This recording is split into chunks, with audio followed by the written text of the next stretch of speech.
Amy, how long ago was it when we graduated? Like, So 2017, so 3 years. 3 years ago? Okay. Three Does it years feel like ago. 3 years to you? Because it definitely doesn't for me. It feels like 5 or 6 years. Really? I feel like Yeah. I just graduated last year. Hey everyone, my name's Amy. And I'm Jenny, and we're here because we wanted to create a space to talk about transitioning into adulthood, offer some unsolicited advice, and also just talk about things that we picked up along the way during our 20s. I think what prompted us is when we were entering our 20s, we felt a little lost and also a little lonely. Not only are Jenny and I walking together, but also we're hoping that whoever stumbles across this could feel a little less alone. Jenny and I met at UCLA when we were, itty bitty sophomores. Itty Our bitty, first we're like both pretty tall. we're like I, 5'7". I was 5'7" in sixth grade. Itty bitty in heart, Yeah, itty bitty in heart and like at mind and emotionally and maturity, whatever. okay. Yeah. So our first memory of each other is at a bench. And we were bonding because we were talking about our unhealthy ex-boyfriends. And Yeah. we were, sort of moving on together. And I think we just kind of went through the same thing. And we could probably make a club of everybody with unhealthy exes, kind of like, yeah, like girl friendships are so important. Like, rah, rah. I remember it feeling so good to feel so heard and also just like commiserating like, oh, how shitty our ex-boyfriends were, right? And how glad we are that we're not with them anymore. Oh my God. Yes. Yeah. Very glad. Yep. But I think that kind of explains us as people too. Like we love talking about things like in depth and really like analyzing, maybe sometimes a little bit Too too much. much. I hate to admit it, but I felt the post-grad blues. And I'm not sure why, but when I first graduated, I didn't want to admit that. Like it was like going through puberty. Do you feel like you felt post-grad blues or was it just me?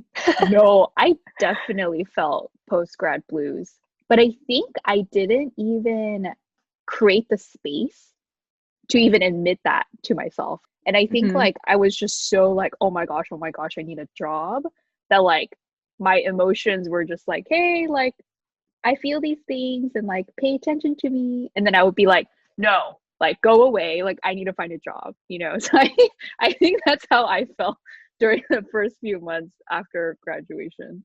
I remember like the first week I like came home right after graduation Oh yeah, and because just moving feeling home is such a is big another thing. transition. Yeah. It's such a big transition.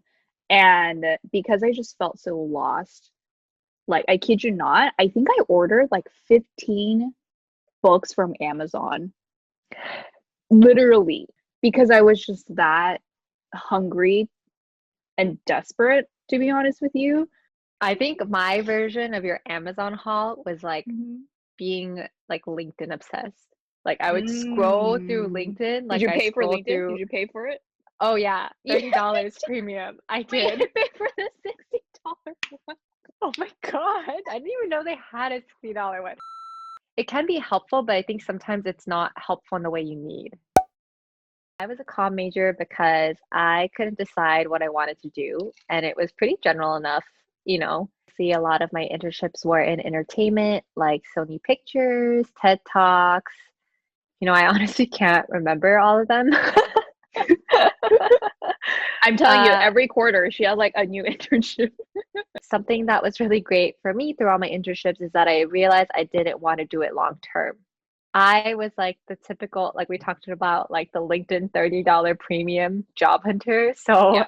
I would like hit up people that were in professions that I wanted to be in, and I'd be like, "Nice to meet you." I did a lot of informational calls. Um, Shout out to everyone there. Hmm. And I job hunted for 6 months, and I actually sort of fell into media. So it wasn't a dream job per se when I was job hunting, but it definitely is now. So I think it's really good to be open because you might not even know the job you want exists, you know? Oh yeah. Jenny's experience is very different because Mm. you were pre-med. Pre-med is, like one of those majors where, there's a rubric, like to the T. Like here's what you need to take. Like here are the experiences and volunteering stuff that you need to have. In the beginning of college, that was actually like really comforting to me because it's like, oh, like here's what I need to do. But I think what I failed to do during the process was really kind of reflect and ask myself, like, is it really the right goal for me? And I don't know, I always think about this metaphor where, like, imagine like a carrot, and it's just like a carrot is dangling and I'm just like on a treadmill running and I'm like, wait, I don't even like fucking like carrots. Like, why am I chasing this thing? That realization only happened during senior year. It was 2 months before graduation. I had like a 12-hour shift at the hospital and then it just like hit me. I was like fuck, I don't want to go to medical school. But I'm so glad that I went with my gut and I Mm, followed that, because if I was just chasing that carrot, like I would I know I would have been miserable, really. So yeah, I'm your glad gut I did never that for lies. myself. Yeah, like it really doesn't. And I think it's not like, how do I know what my gut says? I think it's a matter of like, how do you even listen to it? Right? Like, do you Hmm. hear it? And then it's like, will you take action? And I think the action part is really hard. Following that trajectory to an extent, like we're almost like raised into that, right? Like we go to Oh yeah. school from like K through 12. Everyone's process is totally different, and the root of all evil here is comparison. You know, you Yes, just absolutely. I used to go to people's profiles, like if they had my dream job, Mm. and I used to like stalk all their experiences. And I thought that like I have to have like the same trajectory as them in order to get to where they are. And now that I'm working, my trajectory is so different, because it just, there is no one way to do things. There's like no right answer. You Yeah. might end up in a job that you really hate, but you might take so much from that. There's always things to learn from good and bad. And I think in that time, I really thought like, oh my gosh, did I waste my time? Like, what is my major good for? And like the Mm-hmm. loans that I have, like I'm not even using my major, which happens so many people, by the way. But I learned that like just because it's not totally relevant to my next steps doesn't mean that like it's not transferable in some type of way. This is such a weird piece of encouragement that someone gave me while I was job hunting. I remember this. I remember this.